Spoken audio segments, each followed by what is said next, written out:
لیکن حضرت عثمان نے نبی کریم صلی اللہ علیہ وسلم کے فرمان کی علت و حکمت کو سمجھتے ہوئے ساتھ میں یہ بھی بیان کیا، کیا نرد شیر، اس کا بھی نام ہے نبی کریم صلی اللہ علیہ وسلم سے، لیکن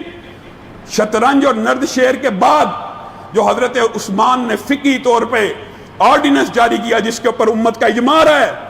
وہ کیا ہے؟ بورڈز، اس کی انگلش یا اردو آسان فہم لفظوں میں آپ کو بتاتا ہوں، بورڈ گیم۔ جتنی بھی بورڈ گیم ہیں جو دانوں کے ساتھ کھیلی جاتی ہیں، دانوں سے کیا مراد؟ پانسا، جس کو ہم اردو میں پانسا کہتے ہیں، یہ جوے کی ایک قسم ہوتی تھی عرب میں